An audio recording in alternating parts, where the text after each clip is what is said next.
I can't sleep, it's been a week, and every time I close my eyes, I just see the flashing lights. Not the strobing red and blue of my ambulance, but the steady, rhythmic pulse of a double-parked car's hazard lights.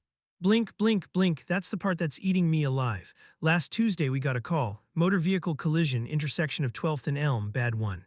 When my partner and I rolled up, it was already a mess of twisted metal and shattered glass glittering on the asphalt like toxic sugar. A big, new-looking pickup had T-boned an old Volvo station wagon. The driver of the Volvo, a woman, was DOA. We worked on the pickup driver, guy named Peterson, got him stabilized and transported. Just another night on the job, you know. The kind that sucks the soul out of you but you compartmentalize and move on. Except I can't. Because I just read the official police report filed by Officer Carter, the first cop on the scene. I had to request it for our own internal paperwork, and it's a lie, a complete total fabrication. The report states that the Volvo, driven by the deceased, ran the red light at a high rate of speed, causing the collision. I'm telling you that's impossible. When we arrived, that Volvo was already stopped. It was parked, maybe 20 feet from the intersection with its hazard lights on. I remember it with perfect clarity. I remember the rhythmic orange glow flashing across my partner's face shield as he knelt by the wreckage. It was the only calm, steady thing in a universe of chaos. Blink, blink, blink, that car wasn't moving, it couldn't have been, and I remember Officer Carter. He wasn't acting like a cop at a fatal accident, he seemed annoyed, impatient. Like he was just trying to sweep up a mess so he could get back to his coffee. He barely glanced at the Volvo. So now I'm sitting here at 3 a.m. staring at this PDF on my laptop and the words just feel wrong. They feel poisonous, he lied, and I don't know why, but I know he did. And the thought of that woman's death being officially recorded as her own fault, it's like a bone stuck in my throat. I'm not a hero, I'm a paramedic. My job is to patch people up, not play detective. My world is sirens, sterile gauze, and the metallic tang of blood. But this felt like a splinter under a fingernail, a small thing that becomes an agonizing, throbbing infection. So on my day off, I did something completely out of character. I drove down to the precinct. I sat in my car for 10 minutes just staring at the building, rehearsing my lines like I was about to go on stage. "Excuse me, officer, I believe there's a mistake." It sounded so weak, so naive. The whole place smelled like stale coffee and industrial-strength floor cleaner, a smell I'm usually comfortable with, but that day it just made my stomach clench. The air was thick with a kind of bored authority. I finally got directed to Sergeant Miller, Carter's supervisor. He had an office with a window that looked out onto a brick wall. He was a big man with a soft-looking middle and a face that seemed permanently set to patiently disappointed. He had this practiced, calming voice, the kind of voice that's designed to make you feel both heard and completely dismissed at the same time. I laid it all out, trying to sound professional and not like some conspiracy nut. "Sir, there might be a small discrepancy in the report for the accident on 12th and Elm. I was one of the first responders, and my recollection of the scene is a little different." He listened patiently, nodding, his face a perfect mask of professional concern. He steepled his fingers. "Owen, is it? Look, son, I appreciate you coming in, I really do. It takes character to do what you do, and it takes character to come forward like this." He leaned back, the chair groaning in protest. "But you have to understand traumatic events, they can play tricks on your memory. Adrenaline is a powerful chemical. We see it all the time. It can warp perceptions, create false details, even swap the sequence of events in your head. It's a textbook acute stress response." He then slid a folder across the desk. "My folder, or at least a printout of my recent work schedule.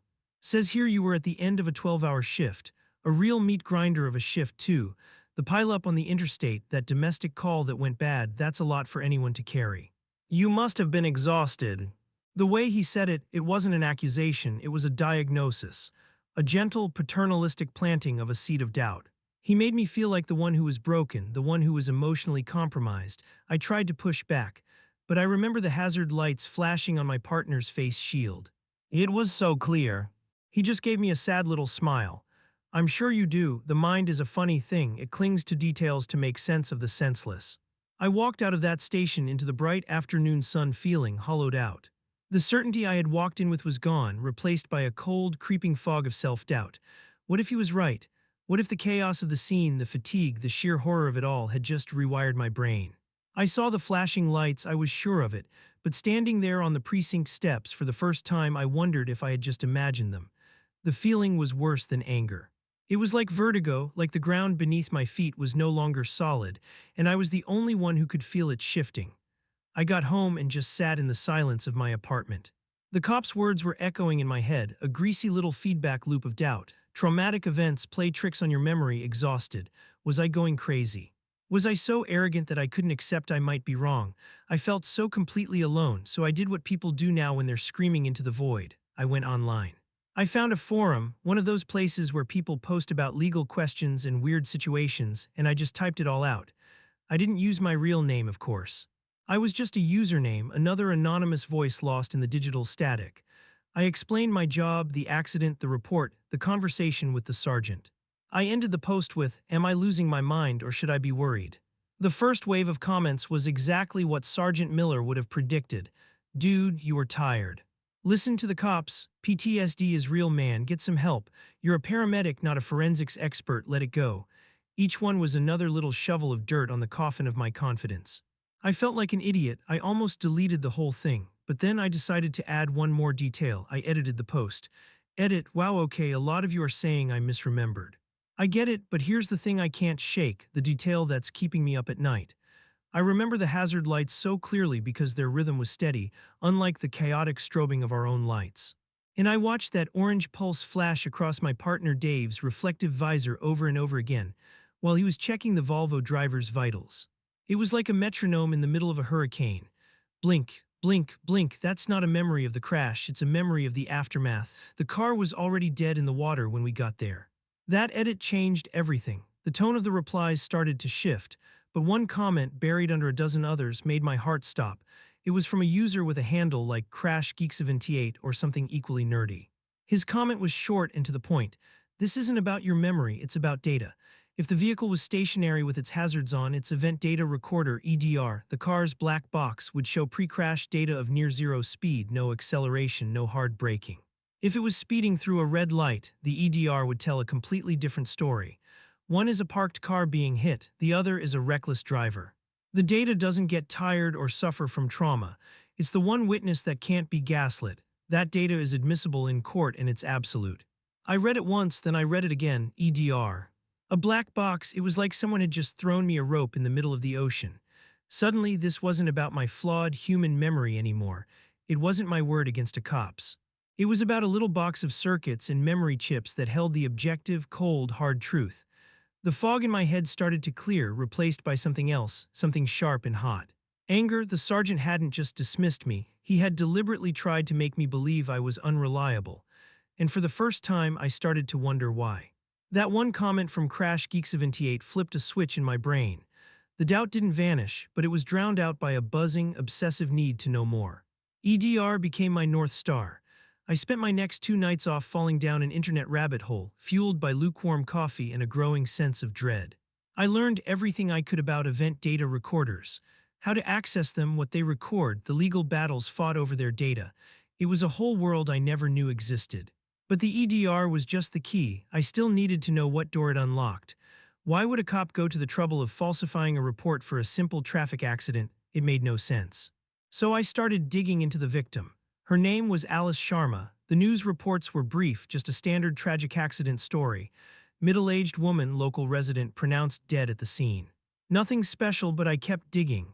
I went past the first page of search results into the obscure local blogs and community newsletters, and that's where I found it. Alice Sharma wasn't just a resident. She was an independent journalist, the kind who ran her own tiny subscription-based news site. And for the past 6 months, she had been publishing a series of scathing articles investigating a local construction giant, a company called Northridge Developments. They were the ones building that massive new condo complex by the river. Her articles alleged bribery, safety violations, and the illegal dumping of industrial waste. The last article she published, just 2 days before the accident, claimed she had an inside source and was about to break a story that would directly implicate the company's CEO. My blood ran cold. This wasn't a traffic accident anymore, and that's when the weird stuff started. Little things at first, the kind of things that by themselves are nothing. But when you string them together, they form a pattern, like a constellation of paranoia. I'd be driving home from a late shift, and I'd see the same dark sedan parked a block away from my apartment building. It was never there before. I got a couple of phone calls from a blocked number. When I answered, all I heard was a faint, crackling static like an open line. I told myself it was just a telemarketer's robo-dealer glitching out. The final straw was my neighbor, Mrs. Gable, a sweet old lady who waters her petunias religiously. I ran into her in the hallway and she said, "Oh, Owen dear, some men from the power company were asking about you yesterday. Said they were doing a routine check. I told them you were a lovely, quiet young man who works such long hours. We hadn't had a routine check from the power company in the 5 years I've lived here." I felt a surge of pure, undiluted fear. It was a physical sensation like ice water being poured down my spine. I was standing in my own hallway, a place that was supposed to be safe, and I suddenly felt like a bug under a microscope. Were these things really happening? Or was this the paranoia Sergeant Miller had warned me about? Was my obsession with this case making me see threats in every shadow? I honestly couldn't tell anymore. My reality was starting to fray at the edges. The fear was a constant companion now. It sat on my chest while I tried to sleep. It was a metallic taste in my mouth when I ate. At work, I became jumpy and distracted. My partner, Dave, the same guy whose visor I saw the lights flashing on, started giving me worried looks. "Owen, you okay, man? You seem a million miles away." One day, after a particularly rough call, he cornered me in the ambulance bay. "Listen," he said, his voice low. "I know you went to the cops about that 12th Street crash, and I know you think something's wrong, but you gotta let it go. Seriously, it's one report. It's not worth whatever this is." He gestured vaguely at my haggard face, the dark circles under my eyes. "You're spinning out." His words hit me harder than any threat from a stranger could have. He was my partner, we'd seen the absolute worst of humanity together, and he thought I was losing it. He was choosing the path of least resistance, the easy way out. "Don't you remember the hazard lights, Dave?" I asked, my voice cracking a little. He just shook his head, looking away. "I remember a bad crash, man, a lot of chaos. I trust the cops to sort it out, it's their job." That was the moment I realized I was completely, utterly alone in this. The system I was supposed to trust was actively working against me, and the people I counted on for support were backing away, treating me like I was the problem. I went home that night and just stared at my wall, caught in a terrible internal tug-of-war. I could just stop. I could delete the forum post, throw away my notes, and go back to my life. I could pretend the dark sedan was a coincidence and the phone calls were wrong numbers. It would be so easy. My life would go back to normal. But Alice Sharma would still be dead, her name smeared, her work buried. And Officer Carter and whoever he was protecting would get away with it. It was a choice between my own sanity, maybe even my safety, and the truth. That night I updated my post. Update 2, thanks to everyone who has offered support, especially Crash Geek78. I have to be honest, I'm scared, really scared. Things have been happening that I can't explain, and my own partner thinks I'm going off the deep end. I've been on the edge of just dropping this whole thing more times than I can count in the last 24 hours. But I can't, I just can't. That woman, Alice Sharma, she was a journalist trying to expose some serious dirt. Letting this lie stand feels like helping them bury her twice. So I'm done being scared. I found a lawyer who specializes in police misconduct cases. I'm meeting with him tomorrow. I'm taking everything I have, my original statement, my research on Alice, the info about the EDR, even the weird stuff that's been happening. And I'm also filing a formal complaint with the State Police Internal Affairs Division. Maybe nothing will come of it, maybe they'll just decide I'm crazy too, but I have to try. I feel like I don't have a choice anymore. The lawyer's office was small and cluttered, smelling of old paper and strong coffee. His name was Mr. Davies, a tired-looking man with a sharp mind and a deep-seated cynicism for authority that I found incredibly comforting. He listened to my entire story without interruption, his expression unreadable. When I finished, he just leaned back and said, "Well, son, you've either stumbled into a real hornet's nest or you're having a psychotic break. Let's find out which." The meeting with the Internal Affairs investigators was brutal. It was held in a sterile, windowless room with two stony-faced detectives who looked at me like I was a piece of gum on their shoe. They went over my story again and again, picking at every detail, trying to find inconsistencies. Sergeant Miller's acute stress theory was front and center. They had my work records, my psych evaluations from when I joined the service. It was a systematic attempt to dismantle my credibility, but this time I wasn't alone. Davies was there, calm and steady. Every time they tried to corner me about my memory, he would interject. "My client's memory is not the issue here. The issue is the physical evidence." Finally, he played his trump card.